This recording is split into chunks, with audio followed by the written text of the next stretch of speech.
existing material. This is very useful to simulate effects such as thin films, car polishes or waxes, wood veneers, and the like.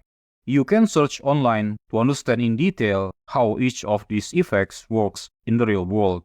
Long story short, using the code parameter is like having a thin transmissive slab that sits on top of our base material, which can have its own independent roughness, color, and IOR. The top parameter, which is weight, controls how strong the effect is. Lower values make the code less visible, while higher values make it more prominent or visible. Now, before we continue, there is one important thing that I haven't mentioned yet about Blender's sliders, especially the sliders on the material parameters. You see, although these sliders cap the values to a certain maximum number, you can actually type in a value that is way higher than that. In this case, although the weight parameter is capped at 1, if you type in 2, you'll get twice the strength. You can try 5 or 10, etc. At this point, you may be wondering, so what is the point of setting maximum number if we can still have a value higher than that? Well, the default maximum number is here for two reasons. The first reason is to keep the material physically correct. As you can see in the code example, a weight value that is too high will result in a strange looking material that is impossible to exist in the real world. Essentially, if you want the material to be physically correct, then you should stay inside the slider values. As an artist though, we do not always need to create things in photorealistic style. Sometimes we need to bend reality to create stylized artworks. That is why we have these options in Blender if you ever need them. The second reason why the default maximum number exists is because values higher than that will not produce any different result. For example, we can type in 10 for the alpha value, but it will not produce anything different than 1. Because when an object is already fully opaque, it won't get more opaque than that. Another example is if you set the metallic value to 10 or even 100, you won't see any difference from the value of 1 because the material will not become more metallic than what it already is. So again, if you want to create a photorealistic result, then you should stick with the numbers provided in sliders. But when you need to create stylized artwork and want to exaggerate certain effects in your material, Blender allows you to do that also on some of the parameters. Let's continue with the other code parameters. The roughness and the IOR parameters here are basically the same as the roughness and the IOR parameters we discussed on the base material. It's just that these two are applied to the code layer, not the base layer. So these settings sit on top of these settings.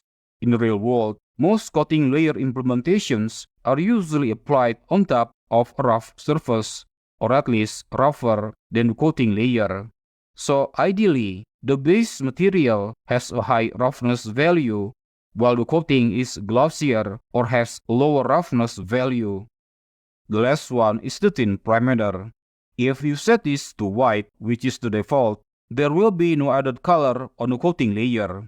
But if you choose a different color, you will get an additional color mixed in with the base color.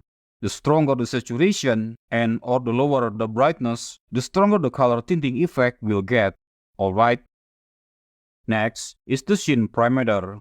If you look closely at fabric materials in the real world, especially velvets, you will notice that its borders or surfaces that are perpendicular to our viewing angle tend to have brighter colors.